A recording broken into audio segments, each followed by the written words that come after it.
Salam sejahtera di dalam nama Tuhan Yesus Kristus. Saudara yang kekasih di dalam Tuhan, kita akan meneruskan pembelajaran kita dari Alkitab mengenal siapakah Tuhan Yesus Kristus. Kita akan membaca firman Tuhan dari surat Paulus kepada jemaat di Kolose. Kolose pasal yang pertama ayat 15 sampai dengan 20. Demikianlah firman Tuhan. Ia adalah gambar Allah yang tidak kelihatan, yang sulung, lebih utama dari segala yang diciptakan. Karena di dalam Dialah telah diciptakan segala sesuatu yang ada di surga dan yang ada di bumi, yang kelihatan dan yang tidak kelihatan, baik singgasana maupun kerajaan, baik pemerintah maupun penguasa, segala sesuatu diciptakan oleh Dia dan untuk Dia. Ia ada terlebih dahulu dari segala sesuatu dan segala sesuatu ada di dalam Dia. Ialah kepala tubuh yaitu jemaat, ialah yang sulung, yang pertama bangkit dari antara orang mati, sehingga Ia yang lebih utama dalam segala sesuatu. Karena seluruh kepenuhan Allah berkenan diam di dalam Dia, dan oleh Dialah Ia memperdamaikan segala sesuatu dengan dirinya, baik yang ada di bumi maupun yang ada di surga, sesudah Ia mengadakan pendamaian oleh darah salib Kristus. Saudara yang kekasih, dari ayat-ayat yang kita dengar, kita baca, kita akan belajar mengenal siapakah Tuhan Yesus Kristus. Yang pertama yang dijelaskan di dalam ayat yang ke-15 dikatakan Ia adalah gambar Allah yang tidak kelihatan. Kita mengetahui bahwa manusia diciptakan Tuhan menurut gambar rupa Allah, imago Dei. Artinya kita segambar serupa dengan Allah dalam kebenaran, keadilan, dan kesucian. Namun kita bukan setara sehakikat dengan dirinya Allah Trinitas yang menciptakan dan yang memberikan kita hidup, karena kita adalah ciptaan. Di dalam ayat 15 ini dengan tegas dijelaskan oleh Rasul Paulus bahwa Tuhan Yesus Kristus adalah gambar Allah yang tidak kelihatan. Kita sudah belajar mengenal Tuhan Yesus Kristus khususnya dari Injil Yohanes pasal 1 ayat 18, bahwa tidak ada seorang pun yang pernah melihat Allah. Allah menyatakan dirinya melalui anaknya, dan hanya anak yang pernah melihat Allah, yaitu Bapanya. Dan di dalam keberadaannya yang setara sehakikat dengan Allah Bapaknya, Ia menyatakan diri sehingga setiap orang dapat mengenal Allah, yaitu Bapaknya yang menciptakan langit dan bumi dan segala isinya melalui dirinya, hanya dinyatakan di dalam dan melalui anaknya, yaitu Tuhan Yesus Kristus. Dalam ayat ini, yaitu Kolose 1 ayat 15, ditegaskan lagi bahwa Yesus Kristus Tuhan kita adalah gambar Allah yang tidak kelihatan. Karena memang Allah tidak kelihatan. Allah adalah roh adanya. Allah yang menyatakan dirinya dengan sungguh-sungguh kepada seluruh karya ciptaannya melalui anaknya dan firman-Nya. Dan di ayat ini memberikan kepada kita pengertian yang mendalam dan mendasar, bahwa hanya Yesus Kristus Tuhan, anaknya yang tunggal, yang menyatakan gambarnya Allah yang sesungguhnya, yang ada pada dirinya sendiri. Yang kedua, di dalam ayat 15 ini ditegaskan bahwa Dia adalah yang sulung, yang lebih utama dari segala yang diciptakan. Ini bukan untuk menggambarkan bahwa Yesus Kristus adalah ciptaan seperti kita, tetapi ingin menjelaskan kepada kita bahwa segala sesuatu dimulai darinya dan dialah yang paling utama. Ayat ini dapat diparalelkan dengan ayat yang lain pada pembacaan kita, yaitu yang kita baca di dalam ayat yang ke-17. Ia adalah terlebih dahulu dari segala sesuatu dan segala sesuatu ada di dalam Dia. Kemudian dilanjutkan dengan ayat 18, ialah kepala tubuh yaitu jemaat, ialah yang sulung, yang pertama bangkit dari antara orang mati, sehingga ia yang lebih utama dari segala sesuatu. Kalau kita melihat keparalelan atau kesejajaran pengertian ayat 15 tentang yang sulung lebih utama dari segala sesuatu yang diciptakan, dan ayat 18 yang menegaskan tentang kepala tubuh yaitu Kristus, ialah yang sulung yang pertama bangkit dari antara orang mati, sehingga ia yang lebih utama dari segala sesuatu. Ini menunjukkan bahwa Tuhan Anak Allah menyatakan diri untuk menyatakan keberadaannya, sebagaimana Dia menyatakan dirinya sebagai anak Allah dan sekaligus menyatakan bahwa Dia yang sulung, yang utama dari segala sesuatu yang diciptakan dan yang ada. Siapakah yang sulung dan yang utama itu? Yaitu Tuhan Yesus Kristus. Siapakah Dia sesungguhnya? Apakah ini hanya berbicara tentang tubuh Kristus, kemanusiaan Kristus? Jawabannya tidak hanya menjelaskan hal tersebut. Sekilas kita mengetahui menjelaskan tentang yang sulung lebih utama dari segala yang diciptakan. Ini berkaitan dengan seluruh keberadaannya, karena darinya segala sesuatu ada, darinya dan melaluinya segala sesuatu diciptakan oleh Allah, dan Dialah yang sulung, yang utama dari segala sesuatu.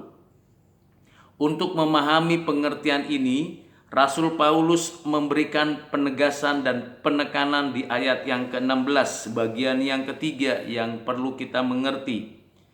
Karena di dalam Tuhan Yesus, anaknya yang tunggal, telah diciptakan segala sesuatu yang ada di sorga dan yang ada di bumi, yang kelihatan dan yang tidak kelihatan, baik singgasana maupun kerajaan, baik pemerintah maupun penguasa, segala sesuatu diciptakan oleh Dia dan untuk Dia.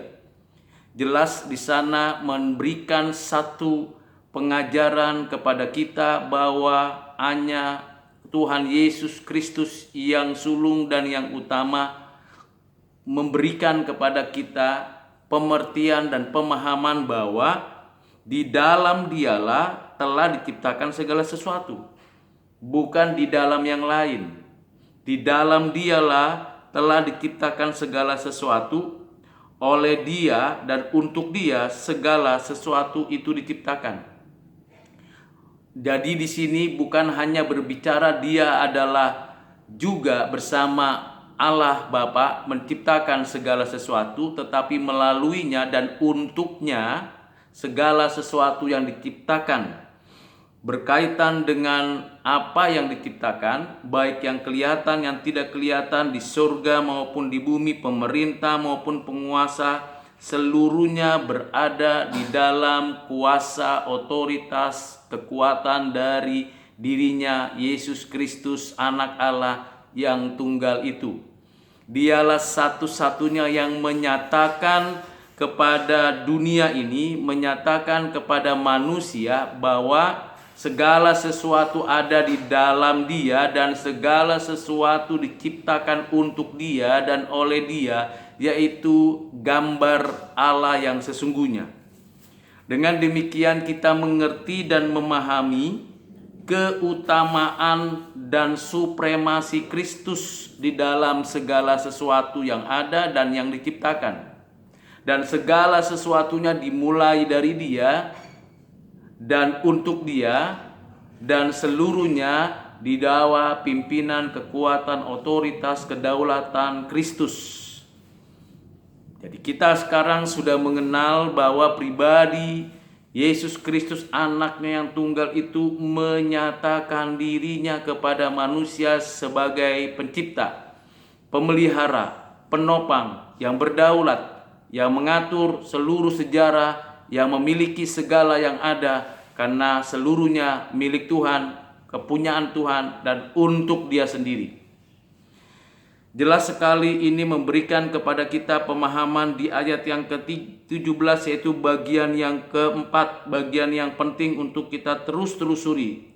Yesus Kristus anaknya yang tunggal, gambar Allah yang tidak kelihatan itu, terlebih dahulu dari segala sesuatu, dan segala sesuatu ada di dalam Dia.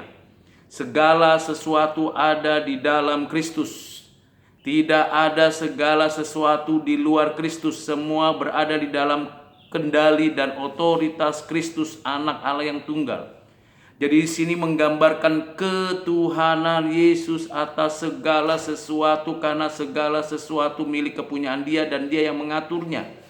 Apapun yang terjadi dalam sejarah manusia, kesulitan, kesengsaraan, sukacita, berkat, tidak ada sesuatu di luar dirinya yang mana Dia mengontrol, mengendalikan, memimpin, mengarahkannya, karena segala sesuatu oleh Dia dan untuk Dia, yaitu anaknya yang tunggal, Tuhan Yesus Kristus. Di dalam ayat-ayat ini kita mendapatkan pengertian yang mendasar dan mendalam tentang siapakah Yesus Kristus yang sesungguhnya. Ketika kita membaca lagi ayat 18, maka kita menemukan sesuatu pengajaran yang jauh lebih mendasar dan lebih mendalam lagi mengenai siapakah Tuhan Yesus Kristus. Ia adalah kepala tubuh, yaitu jemaat. Ialah yang sulung yang pertama bangkit dari antara orang mati, sehingga Ia yang lebih utama dalam segala sesuatu. Di ayat 18 ini bukan bicara soal penciptaan lagi, bukan berbicara soal pemeliharaan, dan bukan berbicara tentang penebusan yang kaitannya dengan seluruh karya ciptaannya, tetapi ini berbicara tentang keberadaannya, di mana Dia inkarnasi menjadi manusia. Ia kepala tubuh, artinya ialah yang memimpin jemaat. Dialah pemilik gereja. Dialah yang membawakan seluruh keberadaan dunia ini di dalam satu otoritas dan juga seluruh jemaat. Jadi dengan demikian kita bisa melihat bahwa sebagai anak Allah, dirinya anak Allah yang kekal, yang berotoritas atas semesta alam dan segala sesuatu, juga yang berotoritas, yang memiliki jemaat, yaitu gerejanya. Melalui jalan apa gerejanya itu miliknya? Melalui jalan apa umatnya itu miliknya? Yaitu melalui jalan kematian dan kebangkitan. Anak Allah yang tunggal itu inkarnasi menjadi manusia, dan di dalam sepanjang hidupnya yang suci, yang kudus, yang adil, yang benar itu, Ia menjalankan seluruh misi Allah Bapa untuk menegakkan kebenaran, keadilan, dan kesucian, menyatakan pemerintahan kerajaan Allah. Dan di dalam pelayanan puncaknya, yang mana Dia harus mengalami penderitaan dan sampai kematian, Dia menyatakan kemenangan atas dosa, atas si jahat, dan kebangkitannya yang menyatakan kemenangannya atas maut. Atas dasar inilah seluruh umat yang ditetapkan Tuhan sebagai umat pilihan, seluruh jemaat, seluruh gereja di sepanjang sejarah, di segala tempat, di setiap kelompok bangsa, bahasa, dan etnis, ada di dalam kuasa, kekuatan, pertolongan, urapan, dan penyertaan dari Kristus. Jadi di sini supremasi Kristus bukan hanya berkaitan dengan keberadaannya yang menciptakan, memelihara, tetapi juga yang menebus umat melalui kematian dan kebangkitannya. Dialah yang pertama kali bangkit dan menyatakan kemuliaan tubuh kebangkitan. Dialah yang utama dari segala sesuatu yang ada di dalam gerejanya, tubuhnya, jemaatnya. Itulah sebabnya setiap gereja, setiap umat Tuhan, setiap milik kepunyaannya harus berpusat kepada Kristus, anaknya yang tunggal. Karena semuanya miliknya, kepunyaannya yang sudah ditebus dengan darahnya, kematiannya, dan sudah diberikan hidup melalui kebangkitannya dan menyatakan kemenangan atas maut. Saudara yang kekasih di dalam Kristus, kita sudah belajar mengenai supremasi Kristus, mengenal Kristus yang adalah pencipta, pemilik, penguasa, penopang, dan yang memimpin segala sesuatu dan sampai kepada tujuannya. Juga dialah anak Allah yang inkarnasi menebus umat pilihannya dengan nyawanya sendiri. Apa implikasinya untuk kita? Kita percaya dan kita bersyukur karena Tuhan Yesus yang kita sembah adalah Tuhan yang menciptakan langit, bumi, dan segala isinya, dan segala sesuatu itu berada di dalam kekuatan, kuasa, kedaulatan daripada Tuhan Yesus Kristus. Dan bukan hanya itu, Tuhan Yesus yang kita percaya adalah Tuhan Yesus yang pernah inkarnasi, yang mati di atas kayu salib, yang bangkit dari kematian dan menyatakan kemenangan. Dengan demikian kita mempunyai satu pemahaman iman yang benar tentang siapakah Kristus. Karena kita tahu kebenaran Allah dinyatakan melalui iman percaya kepada Tuhan Yesus Kristus. Dan kita mendapatkan pemahaman dan pengertian yang utuh tentang itu. Apa relevansinya untuk hidup kita? Dengan kita mengenal siapakah Tuhan Yesus Kristus, pencipta, memelihara, yang berdaulat dan penebus hidup kita, maka kita sungguh-sungguh lebih menyatakan diri lagi sebagai murid-murid Kristus, sebagai anak-anak Allah Bapa yang menyatakan satu pengagungan, pemuliaan kepada Tuhan kita Yesus Kristus, dan dengan berani kita menyatakan segala supremasi Kristus di dalam hidup kita, baik di rumah, di kampus, di sekolah, di tempat bekerja, di gereja, dimanapun di dalam kehidupan kita, kita menyatakan supremasi Kristus di dalam segala sesuatu. Ketuhanan Kristus, baik sebagai pencipta yang memberi hidup kepada kita, baik sebagai pemelihara yang menopang menjaga sampai kita menikmati segala berkat-berkat yang langsung maupun tidak langsung. Dan terlebih khusus, pribadi ini adalah penebus dalam hidup kita. Kita bersyukur mengenalnya karena dia sudah menyatakannya kepada kita. Dan kiranya saudara dan saya, kita sama-sama terus memproklamasikan supremasi Kristus ini di dalam seluruh kehidupan kita sekarang sampai selama-lamanya. Kiranya saudara mendapatkan berkat dari pemaparan dan pengertian yang sudah saya sampaikan. Apabila saudara mendapatkan berkat, bagikanlah berkat ini kepada yang lain. Kalau saudara berkenan, subscribe video ini dan Tuhan menolong saudara untuk mengertinya. Serta saksikan lagi video-video saya selanjutnya. Salam dari saya, Rudi Silitonga. Tuhan Yesus memberkati.